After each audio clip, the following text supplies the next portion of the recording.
이제 내일 모레면 이제 8월달 되지요. 8월달 되면 우리 광복절이 있습니다. 근데 이 광복절 때 한 크리스찬 연예인이 자선 마라톤을 해요. 그리고 그것을 통하여 얻어지는 수익금을 독립유공자 후손들의 집을 고쳐주는 일을 매년 그렇게 하고 있는 연예인이 있습니다. 그가 그렇게 매년 그 일을 하는 이유가 뭘까? 라고 어떤 기자가 물었어요. 그랬더니 그가 하는 말이 그게 자기 행복이라는 거예요. 반면에 이웃들을 돕는 단체의 대표가 그 단체에 들어온 후원금을 자기 돈인 양, 자기 마음대로 사용하는 것들을 또 보면 썩 좋아 보이지는 않습니다. 또한 우리 주변에 독립유공자의 후손들의 삶과 우리가 소위 말하는 친일파 후손들의 삶은 참 우리를 당황스럽게 합니다. 분명 의인들이라면 그 후손들이 잘 돼야 되는 것이 맞는데 그렇지 못하다는 것이죠. 친일파 후손들이 그렇게 잘 사는 이유가 뭘까요? 그들에게는 그것을 통하여 악한 행위들로 인하여져서 그 결과로 얻은 권력과 힘이 있기 때문인 것이죠. 그들은 언제나 자기의 이익에 따라서 옳은 일이 되기도 하고 또 틀린 일이 되기도 합니다. 그래서 우리는 그런 세상을 대해서 부조리하다라고 말을 하지요. 악인들에 대한 심판들이 행해지지 않고 오히려 정말로 의인들이 누려야 할 복을 악인들이 누리고 있는 것들을 볼 때에 도대체 하나님은 뭐 하실까? 라고 하는 말을 우리 속에 생각하게 되어집니다. 하지만 우리가 지금까지 욥기서를 통하여서나 또 전도서를 통하여서나 우리가 살펴본 바로 의하면 그것이 우리가 생각하기에 부조리하다 할지라도 그 일 또한도 하나님의 섭리 가운데 있는 하나님께서 하시는 일이다라고 하는 것입니다.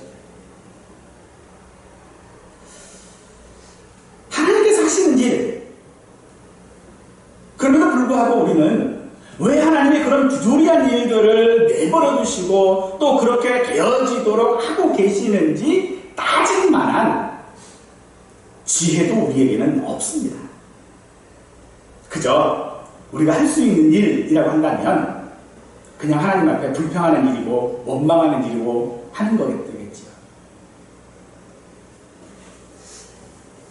그럴 때에 정말로 이 세상은 흐트러진 퍼즐 조각 같습니다. 근데 우리는 그 퍼즐 조각들의 완성된 전체 그림을 본 적이 없기 때문에 그 퍼즐 조각들을 어떻게 맞춰가야 할지는 우리는 알 수가 없는 것이죠. 그래서 전도자는 오늘도 헛되다라고 탄식하고 있는 것입니다. 뿐만 아니라 오늘 전도자의 탄식은요, 악인이 그가 행한 그 악 때문에 칭찬을 받을 뿐만 아니라 장수한다라고도 말합니다. 그 때문에 악인들은 더 담대히 악을 저지르고 있는 상황입니다. 그런 악인들을 심판할 법조차도 그 법을 다루는 사람들 자체가 또 성향과 그들이 가지고 있는 권력에 따라서 그 법들을 달리 적용하다 보니 정말로 이 땅은 부조리 되고 또한 헛되다라고 할 수밖에 없는 것이죠. 그런데 그런 부조리하고 헛된 세상에서 우리는 하나님을 믿는다라고 말합니다. 그런 세상에서 우리가 하나님을 믿는다라고 말하는 이유는 무엇일까요?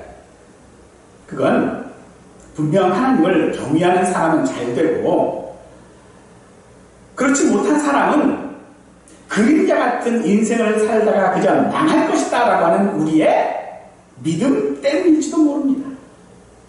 하지만 오늘 본문의 말씀처럼 주인은 100번 악을 행하고도 장수하는 것이 우리가 바깥드린 이 세상의 현실이지요. 우리는 이런 세상에 살고 있습니다. 이런 세상의 하나님의 자녀로 우리는 그 속에서 살아야 하는지, 우리가 어떻게 그 속에서, 그 부조리함 속에서, 그 헛됨 속에서 우리는 어떻게 하나님을 믿는 사람으로 살아가야 하는지를 오늘 전도자는 우리에게 교훈하고 있습니다. 그 교훈은 간단합니다. 기쁘게, 행복하게 살아야 하는 것입니다. 하지만 부조리한 세상에 살고 억울한 일을 당하고 하면 그게 행복할 수가 있을까요? 뿐만 아니라 오히려 악인들은요, 의인들을 불행하게 합니다. 그리고 왜 그렇게 살았을까라고 하는 후회를 하게 만드는 것도 사실입니다. 사랑하는 성도 여러분, 우리는 이런 세상에서 어떻게 살아야 기쁘고 재미나고 행복하게 정말로 살만나게 살 수 있을까요? 욥기와 전도서에서는 그런 살만나는 세상을 살 수 있는 것이 돈이 아니라고 합니다. 장수하는 것도 아니라고 합니다. 그럼 어떻게 살아야 오늘 우리가 행복하게 살 수 있는지 오늘 말씀을 통하여 깨달을 수 있기를 축원합니다. 이 부조리한 세상을 우리가 어떻게 믿음으로 살아갈까요? 여러분들은 미로를 경험해 보셨을 것입니다. 그 넓은 미로에서 길을 찾는 것이 생존이라면, 그래서 맞닥뜨린 어떤 골목에 맞닥뜨리면 낙심할 수밖에 없어요. 주저앉을 수밖에 없겠지. 그런데 그 미로에 들어가는 것이 일종의 놀이라고 생각한다면 어떨까요? 그게 놀이가 되면요, 오히려 그렇게 막다른 골목을 만나는 게 더 재미가 있을 수 있습니다. 인생은 그런 미로와 같은 부조리한 세상 가운데 우리가 살아갈 때에 그 막다른 골목이 무엇인지를 우리에게 보여주고 있는데, 그것은 우리가 죄인이라고 하는 것을 말하는 것입니다. 왜 이런 부조리함이 있습니까? 왜 이런 억울한 일이 있습니까? 왜 악인은 장수합니까? 우리가 죄인이기 때문이라는 것입니다. 그런데 우리가 이 죄인이라고 하는 것이 결코 우리를 낙심하게 만드는 것이 아닙니다. 오히려 이 땅을 우리가 살아갈 때에 정말로 그것으로 인하여서 우리가 즐겁고 행복하게 살아갈 수 있는 또 다른 깨달음이 되어진다라고 말하고 있는 것입니다. 사람들은 부조리한 세상들에 대해서 참 많이 고치려고 노력들을 하지요. 그래서 사람들은 그 문제들에 대하여 해결 방안들을 이렇다 저렇다 가타부타 정말로 말들이 많이 있습니다만, 그 해결책 가운데 그 어떤 것도 온전한 해결책은 되지 못할 것입니다. 여전히 문제는 남습니다. 왜냐하면 그 문제 속에 속에 자신은 빼버리거든요. 하지만 사실 모든 원인들은 타인이 아니라 나 자신에게 있음을 우리는 알아야 합니다. 타인의 눈 속에 있는 티를 찾기 전에 내 속에 있는 들보를 먼저 발견해야 한다는 것입니다. 14절에서 세상에서 행해지는 헛된 일이 있나니 곧 악인들의 행위에 따라 벌을 받는 의인들도 있고 의인들의 행위에 따라 상을 받는 악인들도 있다는 것이다. 내가 이러노니 이것도 헛되도다 라고 말합니다. 세상이 왜 부조리합니까? 그거는요, 내가 그 일을 당하기 때문이에요. 내가 그런 일을 당했으니 얼마나 내가 억울합니까?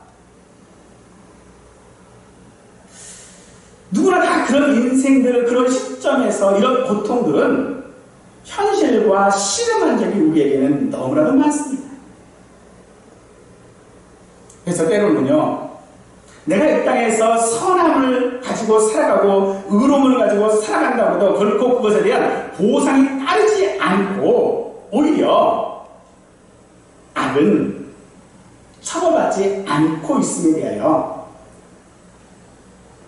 오히려 우리는 그렇게 악한 길로 살아가는 것이 인생을 살아가는 비결인가 생각할 정도로 일단은 불공정하고 또한 부조리합니다.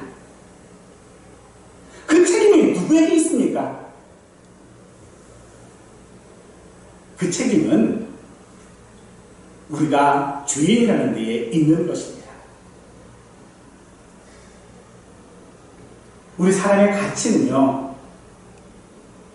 자기가 가지고 있는 어떤 능력에 기반하고 있지를 않고 늘 그런 부조리함 가운데서 가치를 인정받으려고 합니다. 그것은 우리의 삶에 참으로 크나큰 위협이 되어집니다. 왜냐하면 우리가 죄인이기 때문에 그 죄인으로서는 결코 이 땅 가운데서 행복하게 살아갈 수가 없는 것입니다. 그래서 우리는 더더욱 내 스스로도 악해지려고 하고요. 내 스스로가 오히려 그런 악을 이겨보겠다고 더 악한 악이 되어지는 경우도 우리에게 있다는 것입니다. 그런 위협에 대하여 베드로전서 3장 9절 말씀은 우리에게 악을 악으로 욕을 욕으로 갚지 말고 도리어 복을 빌라. 이를 위하여 너희가 부르심을 받았나니 이는 복을 이어받게 하려 하심이라 라고 말씀하고 있습니다. 베드로는 우리가 그렇게 해야 한다라고 합니다. 그것이 우리가 복받은 증거요, 우리가 믿는 자라고 하는 증거라고 말하고 있습니다. 하지만 우리의 현실은 이 말씀을 따르기가 너무나도 어렵습니다. 악을 악으로 갚지 않고 욕을 욕으로 갚지 않고 도리어 그들에게 복을 빌라. 그런데 베드로는 우리에게 우리가 그것을 위해서 부르심을 받았다라고 말하고 있는 것입니다. 하나님께서 왜 우리를 그렇게 하셨습니까? 우리에게 복 주시기 위함이다라고 합니다. 열왕기상 2장에 보면 다윗이 죽으면서 그의 아들 솔로몬에게 유언한 내용들이 나옵니다. 그 내용들이 여러 가지가 있습니다만 그 중에 하나가 요압이라고 하는 군대 장관에 대한 유언이 하나가 있습니다. 이 요압은 다윗의 누이인 수라의 맏아들입니다. 그러니까 다윗에게는 조카이겠지요. 그리고 이 요압은요, 다윗이 왕이 되는 데 있어서 굉장한 1등 공신입니다. 그런 요압에 대하여 다윗이 유언을 했는데 그 유언의 내용이 대단히 충격적이지요. 요압을 하여 평안하게 죽지 못하게 해라. 왜 그런가 봤더니 이 요압이 다윗의 군대 장관으로서 다윗의 뜻과는 달리 아브넬이라고 하는 사람과 아마사라고 하는 사람을 죽였어요. 이 아브넬과 아마사는 다윗에 반대되는 세력의 군대 장관들이에요. 그런데 다윗이 이들을 죽이지 말라고 합니다. 그런데 그 말을 어기고 요압은 그들을 속여서 죽이죠. 그가 그렇게 할 수 있었던 것은 그에게 그만한 다윗과 던질 만한 힘이 있었기 때문입니다. 그래서 다윗은요, 자기 생전에 이 요압에 대하여 어찌하지 못합니다. 그래서 그 솔로몬에게 그가 평안히 있지 못하게 하라 라고 하는 유언을 남긴 것이죠. 요압은 다윗이 죽은 후에도 평안히 잘 먹고 잘 살았습니다. 그런데 이 솔로몬과 함께 왕위를 다투던 아도니아가 있는데 이 요압이 이 아도니아 편에 섰어요. 그리고 이 아도니아가 처형됨과 함께 이 요압도 처형을 당했습니다. 악인은 반드시 하나님의 심판을 받습니다. 이는 죄인은 하나님의 심판을 피할 수 없다라고 하는 사실들을 우리에게 잘 말해주고 있습니다.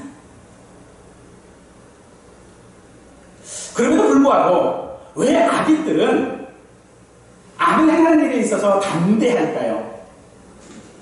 심판이 없다라고 생각하기 때문입니다. 아니, 오히려 심판이 있다라고 하는 것을 모르기 때문일 것입니다. 11절 말씀에서 악한 일에 관한 징벌이 속히 실행되지 아니하고 악인이 악을 행하는 데 마음이 담대하다라고 하신 것입니다. 죄를 당연한 것으로 의를 이상한 것으로 여기는 이런 부조리한 세상권을 우리가 그저 통탄함만 있어서는 안 될 것입니다.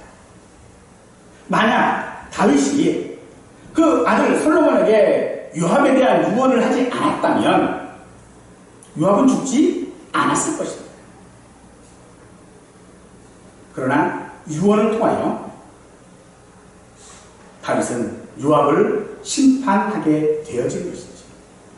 그와 마찬가지로 오늘 우리가 부조리한 세상 가운데 내가 살고 있다고 할지라도 그 세상에 대하여 우리는 하나님 앞에 어떻게 살아가야 할 것인가, 그런 세상 앞에 우리가 살아갈 수 있는 방법이 무엇인가 라고 한다면 그것은 요셉과 같아야 하는 것입니다. 요셉은 애굽에 닥칠 기근에 대하여서 왕의 꿈을 해석하고 그리고 그 해석에 따라서 어떻게 기근을 대비했는지 우리가 창세기를 읽어보면 잘 알 수 있지요. 바로 그것입니다. 요셉은 바알의 꿈을 해석함으로써 그 시대가 살아가야 할 방향을 제시하고 있었던 것입니다. 오늘 부조리한 세상을 우리가 맞닥뜨리고 있습니까? 그렇다면 그 부조리한 세상 가운데서 우리가 나가야 할 방향을 세계 가운데 제시할 수 있는 믿음이 우리에게 있어야 할 줄로 믿습니다. 그 믿음이 무엇입니까? 그것은 우리가 죄인이라고 하는 것을 인정하는 것입니다. 우리가 죄인이 된 이유는요, 간단합니다. 우리는 늘 하나님께 반역을 합니다. 그러므로 내가 죄인이라고 하는 것을 인정하는 순간 우리의 삶은 내 속에 하나님의 뜻과 반대되어 일어나는 모든 일들을 하나님의 뜻에 맞추어 나가게 되어지는 것이겠죠. 혹여 내가 죄인인 것을 알지 못하면 우리는 하나님의 뜻이 무엇인지를 구분하지 않을 것입니다. 그러므로 내 안에 일어나는 일, 내 안에서 하나님의 뜻과 반대되는 모든 일들을 하나님의 뜻에 맞춰 나가는 것이야말로 악으로 갚지 않는 것인 줄 믿으시기 바랍니다. 부조리한 세상을 어떻게 우리가 믿음으로 살아갈 수 있을까요? 그것은 그런 하나님의 뜻을 우리가 실천하면서 살아야 할 것입니다. 세상이 부조리하다라고 하는 것은요, 부조리하기 때문이 아닙니다. 오히려 부조리한 방향으로 세상에 내다니고 있기 때문이겠죠. 사람은 자기 안에 있는 죄성으로 인하여서 방향 감각을 잃어버렸습니다. 그렇다고 해서 내가 방향을 잃었다고 해서 하나님께서 나를 향한 목적이 없어진 것은 아닙니다. 하나님은 여전히 세상을 섭리하고 계실 뿐만 아니라 나를 인도하고 계심을 믿어야 합니다. 그러니 세상이 여러 위기들 가운데서도 여전히 존재하는 이유, 기후위기, 원자력 위기, 이런 여러 가지 전염병의 위기 같은 이런 위기들 가운데서 여전히 세상이 존재하는 이유는요, 하나님이 계시기 때문입니다. 오늘 우리가 세상 가운데서 오늘 우리가 살아가는 것 역시도 하나님께서 우리를 향한 목적이 사라지지 않기 때문이라는 것을 우리는 알아야 합니다. 참새도 하나님의 허락 없이는 그 하나라도 땅에 떨어지지 아니한다라고 하셨고, 들의 백합화도 하나님께서 먹이시고 입히신다라고 하십니다. 그러므로 우리가 이 부조리한 세상 가운데서 또 죄인으로서 이 땅을 살아가는 것은 하나님께서 우리를 돌보고 계시기 때문인 줄 믿으시기 바랍니다. 하나님의 돌보심을 15절에서 이렇게 말합니다. 이에 내가 희락을 찬양하노니 이는 사람이 먹고 마시고 즐거워하는 것보다 더 나은 것이 해 아래 없습니다. 사람이 해 아래에서 살게 하신 날 동안 수고하는 일 중에 그러한 일이 그와 함께 있을 것이다. 사람에게 먹고 마시고 즐거운 것보다 좋은 것이 없다라고 말씀하십니다. 즉 하나님은요, 하나님의 그 섭리 가운데 하나님의 그 질서 안에서 우리에게 주어진 삶을 하나님의 선물이라고 생각하고 하루하루 즐거움으로 살아가라고 우리에게 말씀하고 있는 것입니다. 이는 부조리한 세상에서 살아가려면 그래 먹고 마시고 하는 그런 즐거움이라도 있어야 하지 않겠느냐라는 그런 말이 아니라, 오늘 우리가 이 부조리한 세상 가운데서 살아가야 할 우리의 방향이 즐거움이어야 한다고 말하는 것입니다. 부조리한 세상은 우리로 치밀하고 또 쓰라린 마음 가운데 살아가도록 할 것이겠지만, 또 우리를 그런 방향으로만 가도록 유혹하겠지만, 오늘 우리는요, 하나님의 뜻에 따라서 즐겁게 살아가야 할 방법들을 찾아야 한다는 것입니다.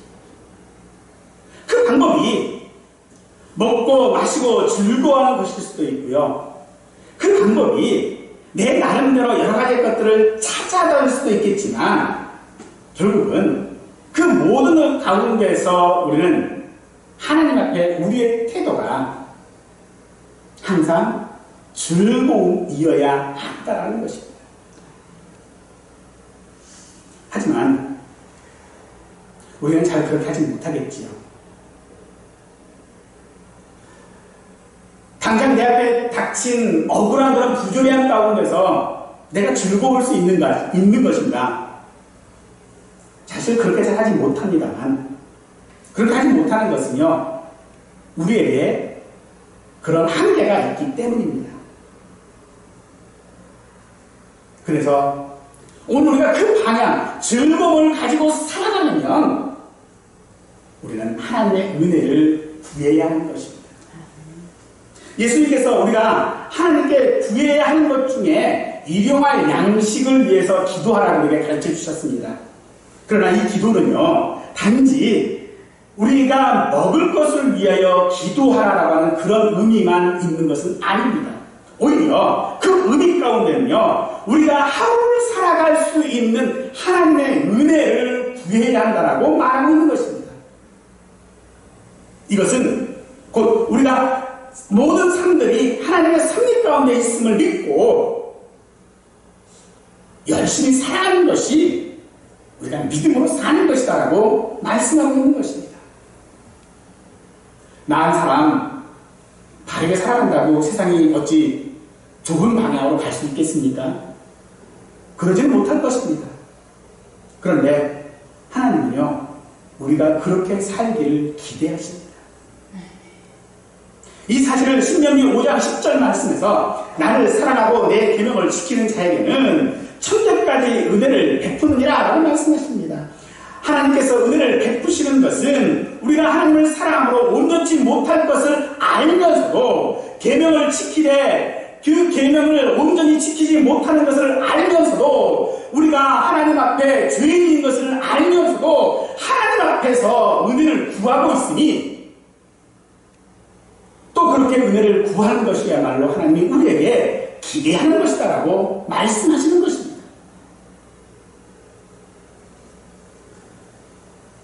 그러므로 우리는 하나님을 경외하는 태도로 살아가야 합니다.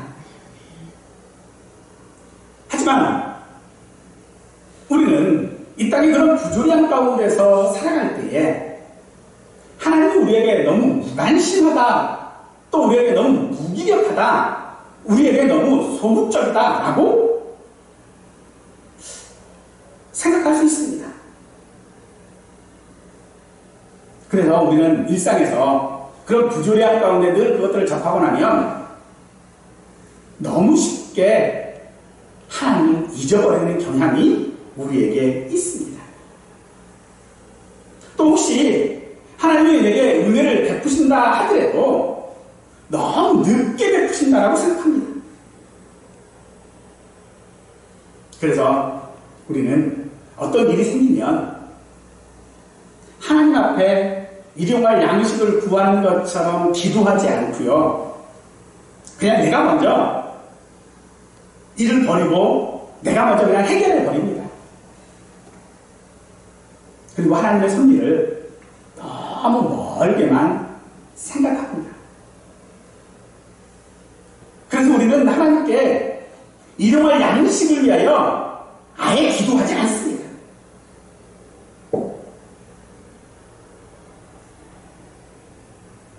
왜 우리가 그렇게 되어졌습니까? 부조리한 세상 가운데 우리가 주인으로 살기 때문입니다. 그러나 하나님은 우리에게 하나님을 경외하며 그 은혜를 구해며 살아야 한다고 말하고 있습니다. 그러므로 하나님을 경외하는 사람은 결국 잘 될 것이지만 경외하지 않는 자는 결국 잘 되지 못한다라고 하는 믿음이 우리에게 있어야 할 줄로 믿습니다. 하박국 선지자는 그런 하나님을 경외하는 사람을 대하여서 의인이라고 했고, 그 의인은 믿음으로 말미암아 산다라고 말하고 있습니다. 사랑하는 성도 여러분, 의인이 믿음으로 말미암아 살아간다라고 하는 것을 의심하지 않기를 원합니다. 야고보서 1장 6절 말씀에 오직 믿음으로 구하고 조금 더 의심하지 말라. 의심하는 자는 마치 바람에 밀려 요동하는 바람결 같다라고 하는 이 야고보 사도의 말씀을 기억하십시오. 그래서 하나님께서 우리에게 약속하신 그 의인의 삶, 그것을 내 삶 가운데 살아갈 수 있도록 도우시기를, 그렇게 믿고 살아갈 수 있기를 원합니다. 그래서 우리에게 즐거운 방향으로 살아가야 한다는 것입니다. 부조리한 세상을 어떻게 우리가 믿음으로 살아갈 수 있습니까? 그것은 하나님에 대한 사랑이 없으면 사실은 불가능한 일입니다. 그래서 우리는 하나님께서 나를 향한 사랑과 세상을 향한 사랑들을 우리가 발견해야 할 것입니다. 세상이 아무리 부조리하다 해도 하나님의 뜻을 따라 우리가 열심히 살아가는 그 사랑을 통하여져서 세상은 분명 변하게 되어집니다. 누가복음 6장 38절 말씀입니다. 주라 그리하면 너희에게 줄 것이니 곧 후이 되어 누르고 흔들어 넘치도록 하여 너희에게 안겨주리라. 너희가 헤아리는 그 헤아림으로 너희도 헤아림을 도로 받을 것이니라 라고 하셨어요. 그럼 하나님을 사랑한다는 것이 무엇입니까? 그것은 우리가 받은 그 하나님의 사랑을 나누어 주는 것입니다. 우리의 감사라고 하는 것이 무엇입니까? 그것은 내가 다른 사람보다 더 많이 가지고 있거나 혹은 나보다 못 가진 사람들에 대해 내가 무시하는 것을 말하는 것이 아니라 내게 있는 작은 것이라도 내게 있다고 하는 것, 그것이 감사가 필요하고 그것이 우리에게 어쩌면 풍성한 감사로 도돌려져 있음을 우리의 현실 속에서 경험하는 것입니다.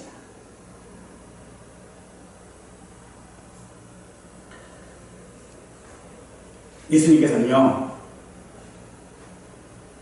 우리가 받아야 할 모든 고통과 부조리들을 십자가에서 이미 다 지셨습니다. 이제 우리는 그 어떤 부조리한 세상에서 뒤틀리고 꼬여있는 현실을 만나더라도 그 속에 하나님의 섭리와 하나님의 질서를 알아야 합니다.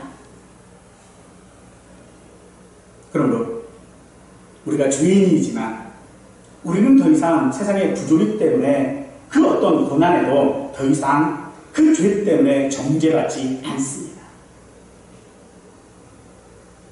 그래도 다윗이 고백한 것처럼 우리가 사망의 음침한 골짜기를 다닐지라도 두려워하지 않는 이유인 것입니다. 내가 세상의 부조리한 가운데서 두려워하지 않는 이유가 환경의 변화가 아닙니다. 혹은 내 자신이 어떤 새로운 마음을 가지고 살아가는 것도 아니라 내가 두려워하지 않는 것은요, 하나님이 그런 부조리한 삶 가운데 살아가고 있는 나와 함께 하시기 때문입니다. 부조리한 세상 속에서 우리에게 그 어떤 누구에게도 빼앗기지 않는 그런 감사를 내게 주신 것, 그것은 내 안에 하나님이 계심을 믿으시기 바랍니다. 하나님은 영원히 나를 떠나지지 아니하시는 분이심을, 그 예수님의 사랑을 통해 우리가 기억할 때에 우리는 비로소 하나님의 눈으로 세상을 사랑할 수 있게 되어질 것입니다. 사람들은 항상 자기 밖에서 행복을 찾으려고 노력합니다만 정말 우리가 찾아야 할 행복은 우리 밖에 있는 행복이 아니라 우리 안에 있는 행복인 줄 믿으십시오. 내 눈앞에 있는 것이 아니라 내 안에 역사하시는 하나님이 우리의 행복임을 믿으십시오. 따라서 이 행복은요, 우리가 지금 찾아야 하는 행복인 줄 믿으십시오. 오늘 우리가 지금 행복하지 않으면요, 그건 내가 처한 상황 때문에 내가 지금 행복한 것이 아니라 하나님이 내 안에 임재하고 계시다라고 하는 것을 내가 깨닫지 못하는 이유일 것입니다. 사랑하는 성도 여러분, 하나님이 우리 안에 거하심으로 말미암아 행복한 성도이기를 축원합니다. 악을 행하고도 장수하는 사람이 있고 또 악이 형통한 것처럼 보일지라 할지라도 결코 그 악인들은요, 하나님의 심판을 피할 수 없습니다. 반대로 아무리 하나님을 경외하는 자가 부조리한 세상 가운데 살아가고 억울한 일을 당한다 할지라도 그는 분명 잘 됨을 믿으십시오. 10절은 말합니다. 또한 내가 아노니 하나님을 경외하며 그를 경외하는 자는 잘 될 것이다. 성도 여러분, 이 말씀을 믿고 하나님을 경외하며 사는 것이 부조리한 세상 가운데서 살아야 할 우리의 행복이고 우리의 믿음인 줄 믿으십시오. 하나님을 사랑하는 마음으로 그 말씀에 순종하고 살아야 하고, 그래서 우리가 받은 바 그 은혜를 세상에 베풀며 사는 것이 우리의 행복이고 즐거움이고 기쁨이어야 하는 것입니다. 사도행전 20장 35절 말씀, 주 예수께서 친히 말씀하신 바 주는 것이 받는 것보다 복이 있다 하심을 기억하여야 할지니라. 주인인 우리를 하나님은 왜 구원해 주셨을까요? 주인인 우리를 왜 하나님은 함께 하시는 것일까요?